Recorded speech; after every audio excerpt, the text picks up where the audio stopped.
Alrighty, what's up everybody? Peter Gilmore here on this Friday evening. Back at you again with another video right here. Wrestling page, youtube.com/Peter Gilmore. Thank you all for watching this video.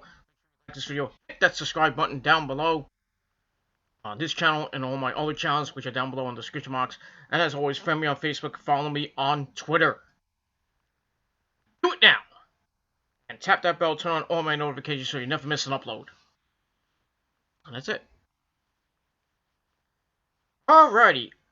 On this Friday evening, January the 24th, 2020, it is time for your late and out-of-date AEW Dynamite at Sea review for January the 22nd, 2019 on TNT. Alright, this was Bash at the Beach Part 2. Part 2 for you stupid people at home. This was the Chris Jericho Cruise Rock and Razor Part 2 at sea. They taped this Tuesday night, or at sea, and they since then are back on the mainland. Nice couple days of wrestling on the cruise. I had the money, I'd go on that damn cruise, but I don't have the money. But this is what people want to donate money to me and make me go on that cruise, but it's okay. It is what it is. So, we had the event, and we're inching closer and closer to Revolution next month, and we were highlighted with a number one contenders match. See who faces Chris Jericho at Revolution. It was Pac, the bastard Pac, against John Moxley. We also had Kenny Omega and Adam Hangman Page as SCU tag team belts. SCU out of that. And we had some other stuff on the cruise, on this episode of Dynamite. That happened. So we had some stuff with Cody and MJF. A women's match that wasn't really good, as always, but it is what it is. A horrible promo afterwards. But, oh no, the show was still pretty good. The ratings went to AEW once again for the fourth week in a row, I believe. Third week in a row, fourth week in a row, whatever you want to call it. They got over 872,000 viewers. NXT got 769,000 views, so not a big runaway for AEW. You know, AEW was taped. If you want to put it that way, it was taped because since the show was Tuesday night, and they aired it Wednesday as a episode, but it's still kicking ass in the ratings, showing their dominance in the Wednesday Night War at the start of 2020. And NXT has just been laying duds. Even though they put on great shows, they're not getting any viewers. And when you look at NXT, you look at a match, it sounds silent. When you look at an AEW match, the crowd's into it, they chant, whatever they want to chant. You look at NXT, depending on the match, you don't hear anything. It'll be a women's match and you don't hear anything. Basically, you don't hear anything, but it is what it is.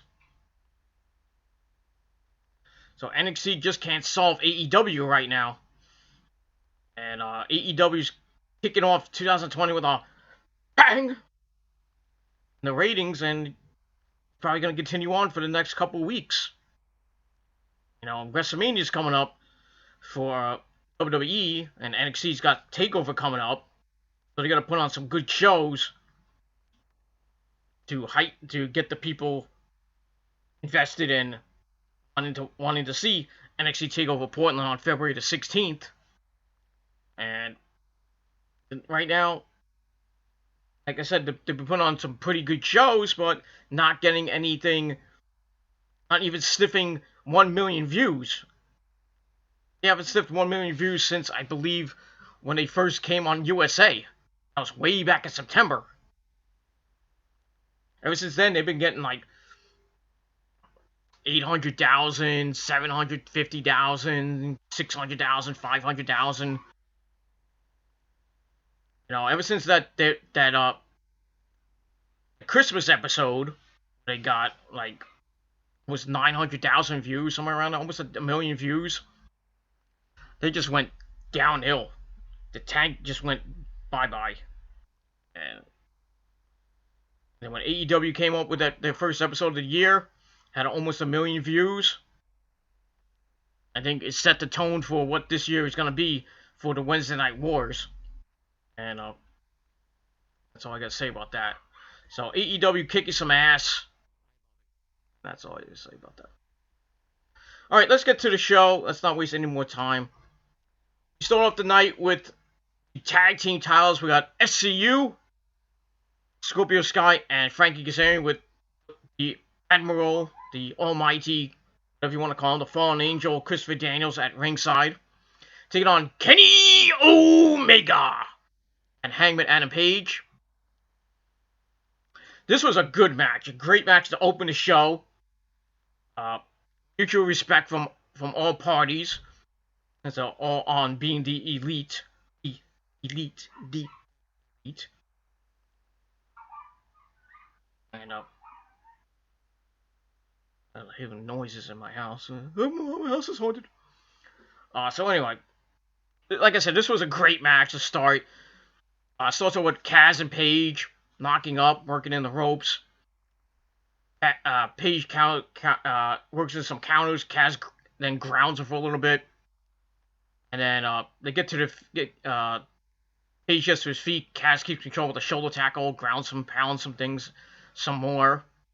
Page fires back and escapes. They trade, and Kaz unloads with a flurry. Drops Page. Sky comes in. They start working over Page, but Page fires back, and he gets pissed off. He didn't get his beer, but it is what it is. Kenny tags in. They lock up. Kenny takes control over Scorpio Sky. Sky counters until Kenny hits some elbow strikes. And then Kenny hits a shoulder tackle. Scorpio Sky kips up, and Kenny falls with some kicks, chops, anything in the arsenal.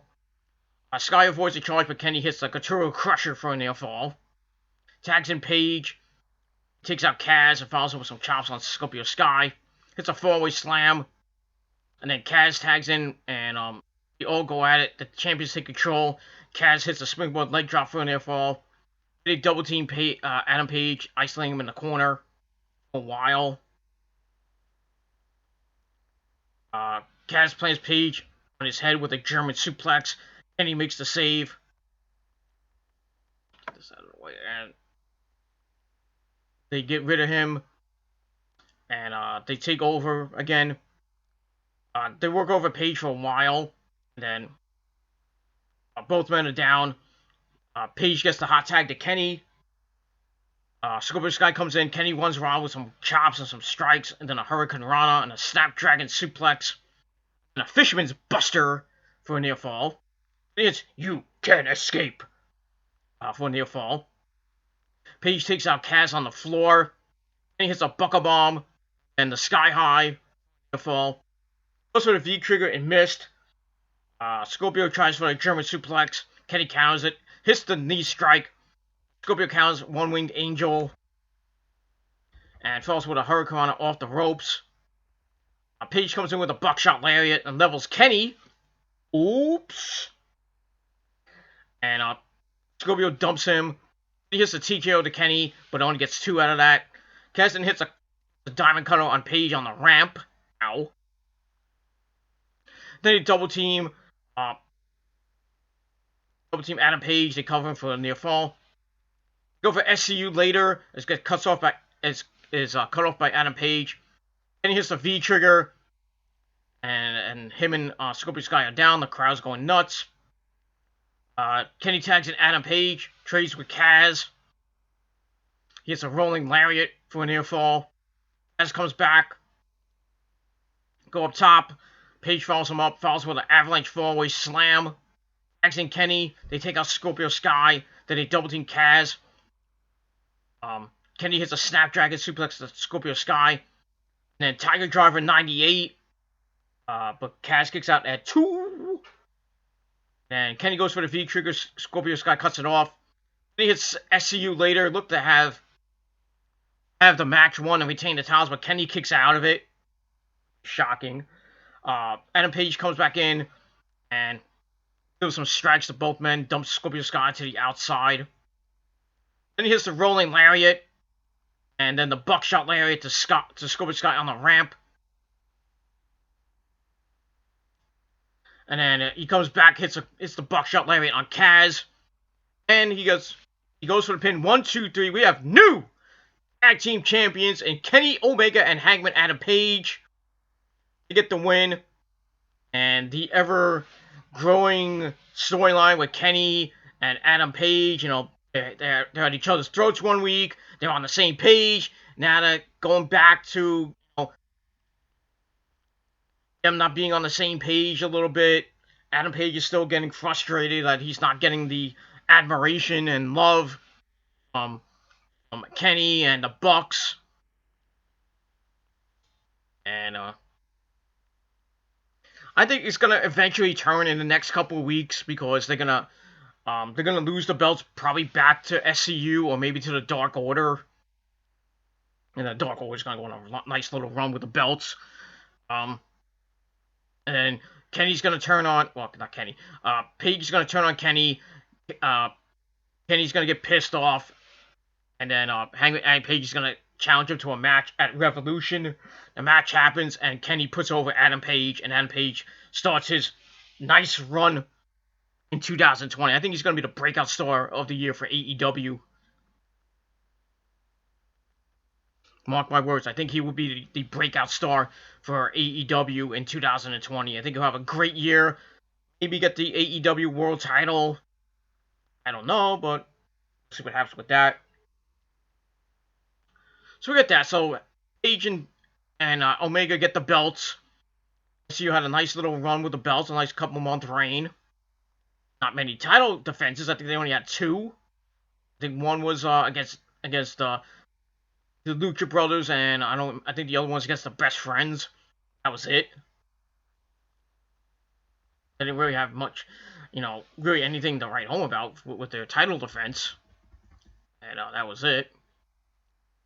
So we get that, and after the match, the Young Bucks come out. They celebrate with Kenny. Adam Page is like, fuck this. Celebrates with the fans. He gets carried like Jesus all the way up the ramp, and then he has a beer with the fans, and then he leaves. So, Page wants to do his own thing. He wants to get the admiration. He wants to, get the love like he used to get on being the Elite and in the Elite itself. Now he's not getting the love. They're just not being the scapegoat, if you will. And eventually, we're gonna see the Adam Page heel turn. Enjoy. And he's going to go after Kenny. He's going to turn on Kenny and the Elite and lay them all out.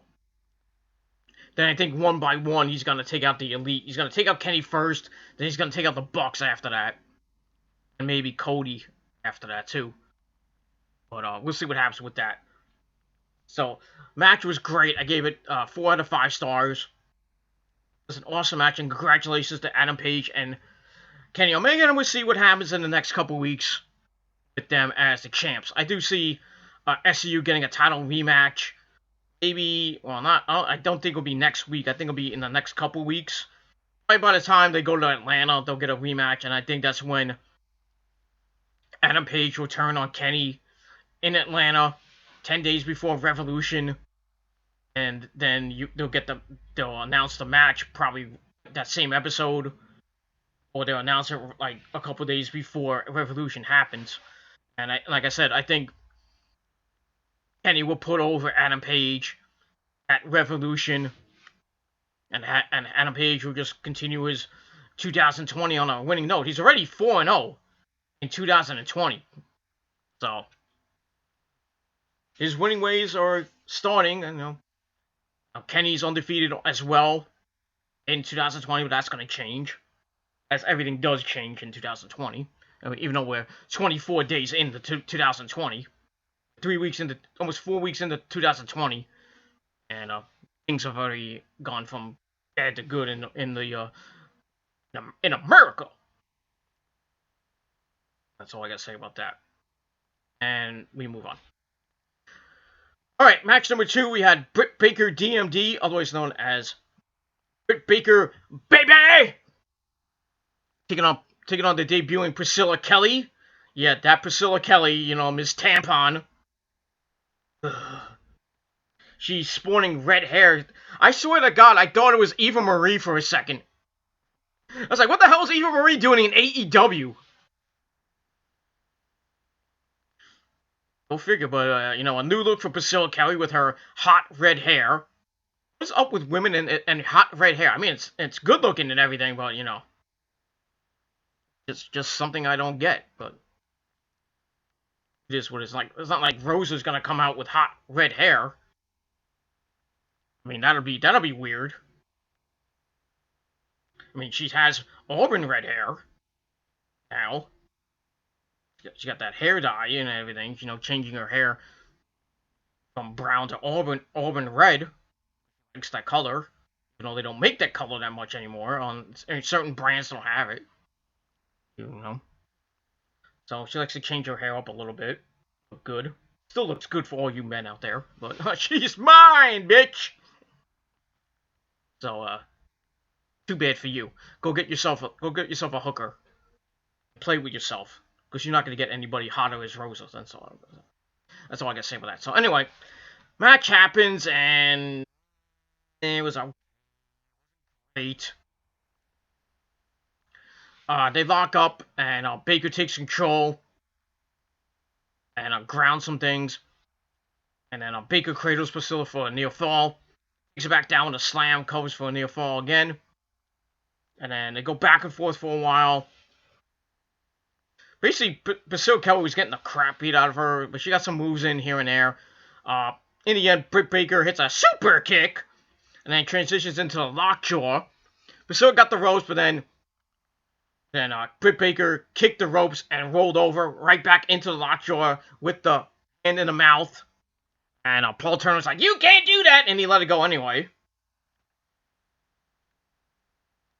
So, yeah, she gets the win. Actually gave 2.25 out of 5 stars. And they're really showing Britt Baker in this new heel role. I don't like it. I think she's better off as a face because she's not coming off as a great heel right now. And especially with the post-match promo, it was horrible. I don't know what happened. I think she needs to take some pointers from her man, Adam Cole, baby! How to cut a heel promo. Basically, Tony Schiavone comes in, talks about her win. Then Britt Baker starts mocking Tony Schiavone. It's like, you're all great and everything, but remember where you came from? Like, you used to work at Starbucks. And, you came from Starbucks as a barista to this. And everybody's like, what? And Tony Schiavone's like dumbfounded, he's like, yeah.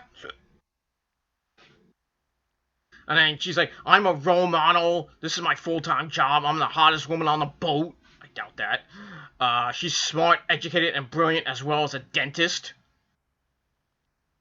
That was it. That was the heel promo from her. I didn't like it. It was horrible. If you want to be a heel, I mean, learn how to cut a fucking good heel promo. I mean, take some tips from MJF. Or, I hate to say his name, Baron Corbin, of all people. They know how to be a heel. Adam Cole. Learn how to do a heel promo. Diss the fans is the first thing. Tell the fans they're a bunch of jerks. And all the men play themselves while the women wish that they could look as hot as I do.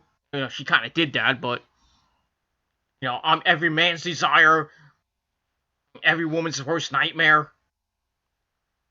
stuff like that. diss the fans and then start dissing your opponents. You don't have to go and berate a fucking announcer or working at Starbucks just to make a paycheck because he lost his job in WCW, then was in TNA, and he was in TNA for like 1 day, and then he did that shoot promo on Mike Tenay. That was it, and then we never heard from Tony Schiavone again. And then he comes back with AEW, and he's doing a pretty decent job as color commentator, even though I could, I'd rather hear JR. JR's got his flaws, and Excalibur helps him out a lot. But I'd rather hear JR and Excalibur than have Tony Schiavone be, either an interviewer, like he was back in the day.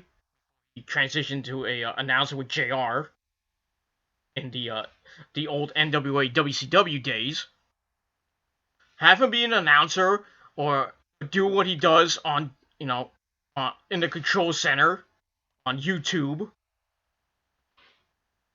But introducing Dark, Taz is with Excalibur doing a pretty good job, making us very sleepy with his monotonous voice.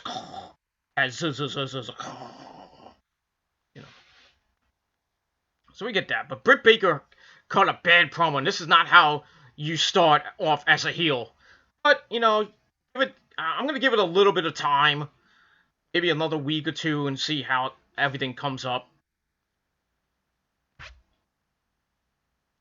And we'll see what happens. So, like I said, I gave all that 2.25 out of 5 stars. That. Alright, then we get to match number 3. We have the Inner Circle, Santana and Ortiz, and Le Champion, Chris Jericho, taking on Jurassic Express, Source, Marco Stunt, and Jungle Boy. Jericho comes out with LAX at his side. Jake Hager is at ringside to join them. And the crowd was singing Judas the whole freaking way down, which is awesome. That shows you why Jericho is the GOAT. And that's why he is the GOAT. He's Le Champion. Let's have a little bit of the bubbly. Well, I don't have bubbly, but I have some coca.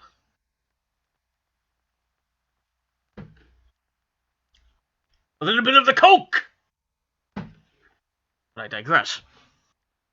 So, we get to the match. Match was decent. It wasn't great.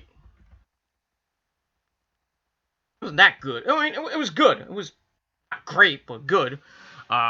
So also with Jungle Boy going to work on Jericho, continuing that little thing that Jericho says he beat Jungle Boy. Jungle Boy beat Jericho in a 10-minute match. Jericho can't, stuff like that. Still going with that stupid storyline that needs to end. And then Ortiz comes in, cuts him off, and starts doing the old Hulk Hogan back rake. Jungle Boy bounces back, hits a dropkick for a near fall, tags in Luchasaurus. And then he double team Ortiz. Marco Stunt hits a splash off of Luchasaurus' shoulders. And Jurassic Express run wild, clear the ring. They start isolating Santana.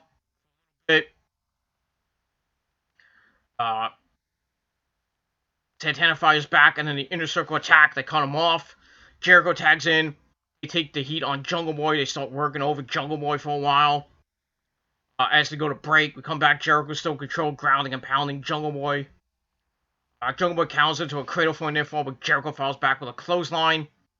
Go back to work on Jungle Boy for a lengthy period. Then Jungle Boy fires back, hits a Poison Rana on Ortiz, tags in Luchasaurus, who goes berserk, hitting a Shining Wizard, a standing moonsault, and just going to work. And he takes out Jake Hager at one point. And then they brawl to the back. And then he tags in Marco Stunt, and Marco's like, I got the tag? What? Me? Yeah, you! Short little 20-year-old piece of crap I can beat with one finger. Little fucking short, little fucking 12-year-old piece of shit. But anyway, he comes in. He hits a 450 on Jericho. Thought he won the match. He only gets 2. And then he gets a crucifix bomb. Gets another near fall. And then Jericho comes back, hits the Judas Effect elbow right in the head. Laying out Marco Stunt. 1, 2, 3. He gets the pin for his team. And that's pretty much what I gotta say about that. So it was an okay match. I gave it 3 out of 5 stars. Looks like they're doing Luchasaurus and Jake Hager, so we're finally gonna see a Jake Hager match in AEW. We're gonna finally see him in action. If not next couple weeks, maybe at Revolution. But we'll see what happens with that. And it's still doing. Jericho still hasn't beat Jungle Boy yet, but I think that he will eventually. So they keep that storyline going. And that's pretty much all I gotta say about that. So we'll see what happens with Les Champions and company over the next couple weeks as we head into Revolution. And that's pretty much it. Alright, then we got a Cody MJF video package. You know, the same one we seen last week with the stipulations. And Cody accepting every stipulation. And that was that. Sorry, my allergies are acting up. And we get to match number 4. We have MJF without Wardlow. Where Wardlow was, maybe he didn't make the cruise, maybe he has passport issues or something, I don't know. He takes on the bad boy, Joey Janela. So, match was decent, it was alright. See Joey Janela came out, and he goes to ringside, and he starts going like this, like praying, and we see the same guy we saw for the last couple weeks, dressed as Jesus. I don't know if he's a plant or he's an actual wrestler that's gonna be in AEW. Maybe he's a friend of Joey Janela's. I don't know who this guy is. Reminds me of Brock Lesnar guy. He shows up almost every week, or that guy who sits in the front row at every pay-per-view, you know, with the slick black hair. I think you guys know what I'm talking about. He's there every pay-per-view in the front row. I don't know. He's friends with the company, or he's just a guy who has a lot of money. I mean, you gotta have a lot of money to sit up front for those pay-per-views. I digress. So the match happens. Like I said, it was okay. Also, with MJF overpowering Janela, they're working some counters, and they end off in a standoff. And MJF's like, let's have a handshake. And then Joey's like, fuck you. So MJF does the old Roddy Piper poke to the eye. And then they go back and forth. MJ then teases even the match. Janela follows him out to the ramp. MJF attacks him on the ramp, breaks the eyes, and then goes to charge, and Janela backdrops him into the ring. As up top, MJF rolls away, and then Janela follows him out. And then MJF hides behind the ref, sucker punches Janela. I think it was Aubrey Edwards who was the ref. I'm not sure. You know, MJF being a pencil dick, even though he has a micro penis. But I digress. Then he goes to work on Janela for a while. Starts attacking the ankle of Janela. Follows up with a body scissors as we go to break. We come back. Janela comes back with a superplex for a near fall. Then he goes back up top. Then we see Kip Sabian and Penelope Ford, who have been having an issue with Joey over the last couple of weeks. They make their way out to the ramp. Distract. Janela misses the elbow drop. And then MJF hits the double cross, which I guess is his version of the Crossroads, and gets the 1, 2, 3. So match was alright. I gave it 2.5 out of 5 stars. But it continues the Janela Sabian feud that we'll probably get next week or in the coming weeks. With That would be Ford involved being Canelo's ex-girlfriend. Canelo was with Penelope in CCW for a while. And then she turned on him. She turned on him with MJF, all people, when MJF won the Wire title. And then they went on their way. And then I think Penelope Ford, MJF kind of kicked her to the curb. So we got that. So like I said, the match was alright. I gave it 2.5 out of 5 stars. Afterwards, MJF runs down Cody and the fans. He says Cody was right last week. He is a chapter in his book, the last goddamn one. And Cody comes out. MJF's like, hold on, Cody, you can't touch me. Stipulation. So MJF says no matter what he does, Cody can't retaliate. He starts mocking Cody's lisp. And since Cody is his mentor, he'll give him the room. So he's like, I'm gonna give you the mic. Drops the mic. Then Cody went to pick it up, and he kicks the mic away from him. Then Cody eventually gets the mic, and then MJF leaves. And he's getting called an a-hole by the crowd. So Cody gets on the mic, says MJF's right. He can't touch him. And then we see the Young Bucks sneaking up behind MJF. And then Cody's like, well, I can't touch you, but they can. And then we get a super kick party by the Young Bucks, knocking out MJF. They drag him to the ring, and they throw him in the pool. Why not? And it was a little bit of fun for the Bucks and Cody. So MJF, played the asshole up to a T, but he got what's coming for him. But not from Cody just yet, but I think he will get his ass handed to him at Revolution, but still win the match, thanks to Wardlow. I think Cody's gonna put him over, and MJF's gonna go on this monster run as a heel. Maybe get the AEW World Title from either Moxley or well, I spoiled the ending, from Jericho or Moxley or whoever holds that belt by the time. Hold it for a little while, and then maybe he loses it to, well, I don't think he's going to lose it to Cody, but he's probably going to lose it to Adam Page or Kenny Omega. I still think it's going to be Omega Moxley by the summertime. By All Out 3, we're going to see Moxley and Moxley and Omega 2. This time for the world title. And he will win it and go on a nice little. And we'll see what happens. Maybe he'll continue his feud with Adam Page throughout the rest of this year. And Adam Page beats Kenny for the belt and holds on to it for a couple months. Then the AEW title goes hot potato for a while. But we'll see. It's only January the 24th. We still got Revolution coming up in a month. So anything can happen right now. And that's pretty much it. So it was a fun. It was a decent match, but a good aftermath segment. So I gave the aftermath 3 out of 5 stars. And that's all I gotta say about that. And we move on from there.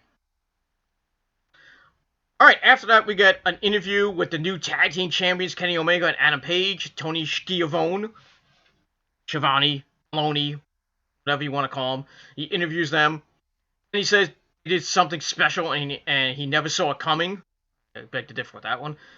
Adam Page says he whipped their asses. And then Tony starts talking to Kenny, which kind of pisses off Adam Page. He talks to Kenny about Pac. And Kenny says they will have their third match pretty soon. Probably in the next couple weeks. The tag titles are his top priority.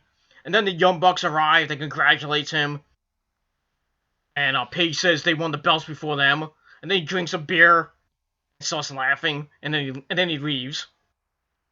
Well, he doesn't leave. And then Page was getting cut off a lot by the Bucks and Kenny, and Page is like, fuck this, man. It's only a matter of time before he turns heel and he just lays everybody out. But it was well done. Page taking shots at the Bucks like, oh, we won the belts before you guys did. But eventually, I think the Bucks will get their titles, their tag titles, and hold them for like a year. Just did a Bucks, and they're the executive vice presidents of AEW, so they gotta win the belts because they're the Bucks. And that's all I gotta say about that. So it was a pretty decent segment. I gave it 2.5 out of 5 stars. And that's it for that segment. Alright, this Wednesday night on the program, we have Le Champion Chris Jericho teaming up with Santana and Ortiz once again. This time taking on Darby Allin and Private Party. It should be a good match. We'll see what happens. From Cleveland, Ohio, home of the Rock and Roll Hall of Shame. I like to piss on the freaking ground on. Not putting Judas Priest and Iron Maiden not in the freaking Hall of Fame. But I digress. That's another story for another time. Also, next week, we got the Young Bucks taking on the Butcher and the Blade. Should be a good match. And we have Cody versus Kip Sabian. Oh, guess who gets involved in that match? Joey Janela. Which may backfire on Cody. Even then again, you got MJF in the background, so it ended a clusterfuck. But we'll see what happens with that. So we got some pretty decent matches for the show coming up on Wednesday from Cleveland. And we'll see what happens with that on Wednesday night. The final show of January for AEW. And we'll see what happens with that. Let me move on. Alright, then we get Chris Jericho on commentary for our main event. Number 1 Contenders match. Pac versus Jon Moxley. This was a great match. Very good match. Moxley's bandaged up like a pirate. He has the whole thing around his eye. He looks like One-Eyed Willie. Jug! No. Goonies aren't good enough. I'm not gonna start singing it again. You love my singing, don't you, fans? Yes, you do. Like I said, it was a great match. It starts off with them with Moxley grounding and pounding. Pac escapes. They lock up again. Trace with shoulder tackles. Moxley takes him down. And then Pac attacks the injured eye of Moxley. Moxley then gets out of it. There was some chops on a German suplex. Pac cuts him off, attacks the eye again. And grounds and pounds. Knocks in a crossface strike to the eye. Ow. He was really working on that eye throughout most of the match. And Pac then dumps Moxley. Boy follows him out, slams him face first to the apron. Moxley fires back as they spill into the crowd. Then they fight up to the second level, falling through the fans, because there's no disqualification, I guess, in this match. They fight up to the second level of the boat. Somebody's then throw each other overboard. Which would have been a very bad thing, because I had to dig both men up from the sea in the Bahamas. Because that's where they went. So anyway, they fight up to the second level, falling through the fans, and then back down the steps. Pac then slides down the steps, hitting Moxley. They get back to the ring. Pac attacks the eye again, fouls with a missile dropkick, but Moxley rebounds with a lariat. That lariat he always does off the ropes. And then both men are down. And then Moxley gets back to his feet. And they trade strikes. Moxley hits a dump suplex for a near fall. Pac comes back attacking the eye once again. Up top, Moxley shows Pac off the mat and then hits an elbow drop, but that eats knees. Eats knees. That is what it is. Then Pac locks in the brutalizer. Moxley tries to get the ropes, and he counters into a cradle for a near fall. Pac then hits an enziguri and some kicks to the eye.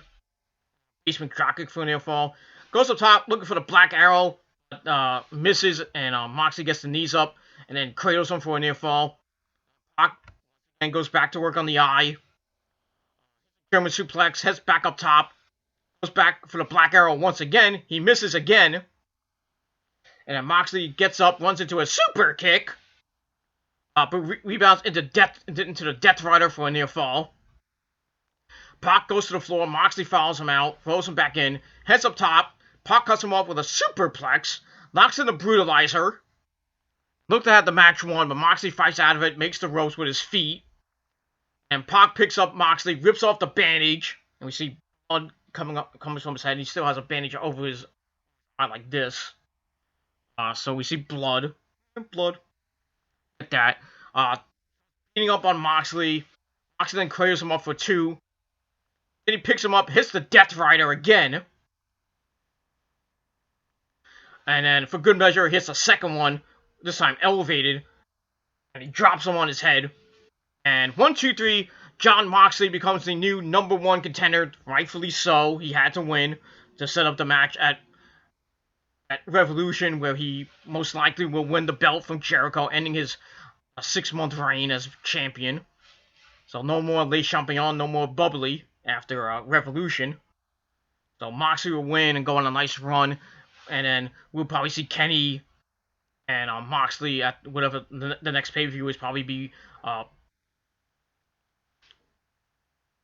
don't know when the next pay-per-view is, actually. They'll probably announce it on at Revolution when the next pay-per-view is. Probably be after WrestleMania, I would think.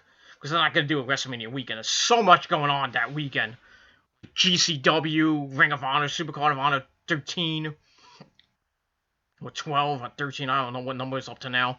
But it's going to have NJPW stars, which is good. Amazing Red's going to be there. Kenta's going to be there. I think the Guerrillas of Destiny going to be there. Jay White's going to be there. Maybe Yujiro will be there. I don't know. Sadly, Mio Abe won't be there, and Pieter won't be there. Damn! I want Pieter and Miho come to the States. Please! I want to meet Miho. Just give her a nice, big, juicy, look at us slapping her ass. Okay, I'm being perverted and being a stalker, but it is what it is. I just want to take a picture with Miho. That's it. Give her a nice hug. And same with Pieter, and that's it. Nice hug. I'm not going to touch her ass because that'll be wrong. I know, but a lot of you moron fans out there who have small cocks and play with them all day want to touch her hot ass. That's my job. My job, goddammit. But I digress. So Moxley gets the win, becomes the new #1 contender. Match was pretty decent. I gave it 3.5 out of 5 stars. You know, but Pac, you know, he did what he could, attacking the eye. Good heel move. Moxley selling it very good. You know, he's not really hurt with that eye. You know, he's just makeup and all that other good stuff. But it was a good match. Could have went a little bit, maybe a couple minutes more, but didn't have that oomph that I wanted from the match. Could have been a nice 4, maybe 4.5 star match, but it is what it is. But Moxley still gets the win, and he will face Jericho at Revolution. So the countdown will start going on, and the promos back and forth, and the attacks back and forth by Jericho. We're gonna hear from Moxley next week, so see what he has to say. Maybe Jericho and the Inner Circle come out, and maybe attack him, or maybe, I don't know if there's going to be an altercation next week, or there's just going to be a standoff. But we'll see what happens. Like, Jericho comes out and stares down Moxley at the end of the show. And that was it for that. That ends AEW Dynamite for this past Wednesday night. So, all in all, it was a pretty good show. I gave it 8 out of 10 stars for the show, even though it was a taped show. Still gave it 8 out of 10. Because I had some good matches, except for the women's match. Women's match was okay-ish. Still, the women's division is horrible.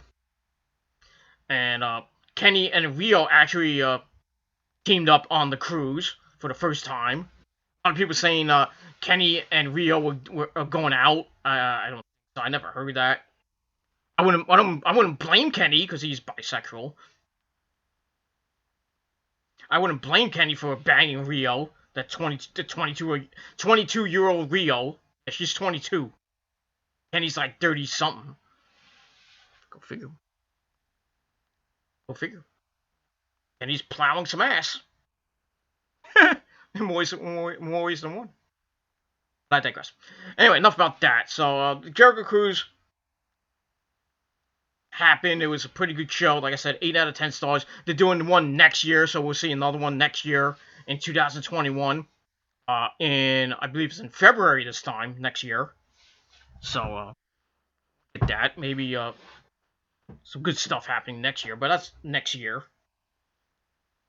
So got some storyline progression with Jericho and Moxley for Revolution. Same thing with Cody and MJF.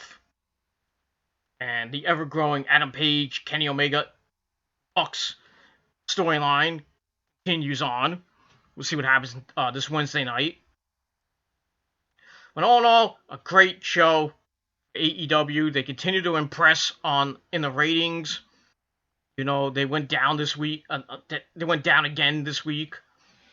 But it is what it is. Maybe next week they'll go back up to 900,000 because they're getting pretty, not close to a million, but they're getting there. They're getting there. That one week they had 970 something thousand views. They were getting close to a million there, so they're kind of teasing 750,000, 850,000, 970,000, getting close to a million. I think eventually they will get over a million views, maybe for the Atlanta show. I don't know. We'll see. Because that's the pre go home show before Revolution. They got a show a week after that. So they're gonna be in Cleveland this week, this coming week. Should be a good show, as always. And we'll see what happens with that. So that is it for my review. Thank you all for watching. If you have any wrestling questions regarding AEW, NXT, Raw, SmackDown, got SmackDown coming up in a half hour. That should be exciting. I'm gonna watch it later. I already got NXT I'm watching right now. I'm rewatching it again because I watched it when I got home from work Wednesday night. I watched the end, and then I had to rewatch the whole thing over again just to get my notes all together and everything. Blah blah blah. Because I do watch the shows, motherfuckers. People thinking I don't watch the show. I'm just reading off a fucking copy. I don't. I watch the shows, take some notes in my computer, like any other reporter would do, like JD, like Joe Cronin, like Wrestle Talk, or like anybody else. I do it better than them. Well, actually, I don't, but it is what it is. I'm not better than JD. I'm not better than Joe Cronin or Wrestle Talk. I'm just a guy from Jersey. It looks fucking sexy. I gotta cut this fucking beard. Maybe I'll do it. I'll probably do it over the weekend. Get this manly, old man Gilmore beard cut. Hair's starting to grow back a little bit. Eventually I'll get that cut. Probably Easter. I might get a trim by Easter. And then I'll get a full cut probably by the summertime. But I wanna let my hair grow down to my ass and play the loudest, fastest rock and roll I could. By the way, in this moment, we'll tear off your fucking face. Check out the in-between. That video is fucking amazing. Already almost at 1 million views. This video's been out for like 2 days. 1 million views already. That shows you why In This Moment kicks some fucking ass. Fight me about it. Debate me about it. Go ahead.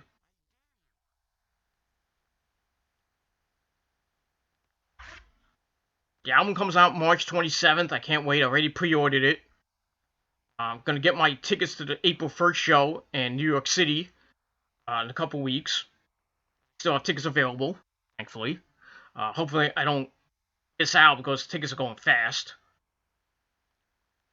So hopefully I can still go. If not, I might have to get it on StubHub. Pay like a gazillion dollars for it. The venue sucks. Fuck Terminal 5. Should have went to the Garden. Because I know, it's a much better venue than Terminal 5, which is a fucking heating pad. No AC. Small, dinky bingo hall. Where Ring of Honor had a couple of shows back then. I went to a couple of those shows and almost died. I went to Best in the World 2015. I think it was 14 or 15. And near the end of the night, I was freaking dying. The heat was so just unbearable. I had to go to the bathroom and almost dry heave. And it was doing a Daniels Kazarian match. I think it was against the City Machine Guns. I hate to, miss a match. I had to go to the bathroom. First of all, I had to go to the bathroom, and second of all, I was dying from the heat. And I was on stage next to the back, the stage lights. That was the night that Jay Lethal won both belts, the TV title and the world title, and cementing his legacy through 2015-16, and then losing to Adam Cole, baby. Losing the TV title first, and then lost the world title to Adam Cole, baby, when he joined the Bullet Club. And that was that. I really don't like Terminal 5. I think it's a fucking hellhole.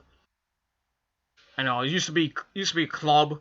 I went to the club maybe a couple times. Still looked like shit.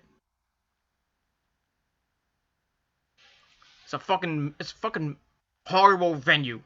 And everybody's been there, I think, can vouch for me. It's a horrible venue. But, they really can't go anywhere in New York City. They can't, the only place they can go is the Hammerstein Ball or the Garden or the theater at the Garden. Not many venues they can go to in New York City. So they have to go to dinky, rundown shacks like Terminal 5. They could go to Webster Hall, which would have been better. They didn't want to do that. They didn't want to go to Webster Hall. Even though Motionless and White came to town a couple of days ago. I could have went, but I didn't have the money. I mean, I did have the money, but I didn't have the time to go because I had to work, and then I already took off the Saturday before, so couldn't get another day off after that. So it is what it is. Enough about that. So that's it. Thank you for watching. Give me your questions down below in the comment section of this video or my future videos, or hit me up via Facebook. Just type in Peter Gilmore, you'll find me somewhere on Facebook, or hit me up via Twitter with a DM or a tweet. Twitter link down below in the description box. So leave me your questions and your comments and everything else, and that's pretty much it. So that's it for now. Thank you for watching. Got my NXT review coming up in a little bit. I'm gonna do my Survivor Series predictions tomorrow night. Get home from work, so got all that. Sunday Survivor Series, I'll be watching the pay-per-view on Sunday. Then I might give you my analysis after the pay-per-view. We'll see. Maybe I might shift it to Monday. We got NWA Hard Times coming up. I think it's coming up in minutes. We got SmackDown coming up in 25 minutes. I might watch it on mute, just like pure whatever. But I'm gonna get my NXT review up and then watch SmackDown later and eat and then go to bed because I got a long day of work tomorrow. Then I got 2 nice days off. And I got a short week next week, which is it's okay, but I had money. But that's how it is in retail, When you got a lot of people working at your company, you're like the lowest on the totem pole. That's what I am right now. In retail, not my music job. My music job, I'm making considerable amounts of money, but it is what it is. And that's it. So thank you for watching. I'm Peter Gilmore signing off. Peace out. Rock on. And if you're not down with that, fuck you, and that's too bad. Get off my channel if you don't like it. And that's it. So thank you for watching. I'm out. Peace, bitches!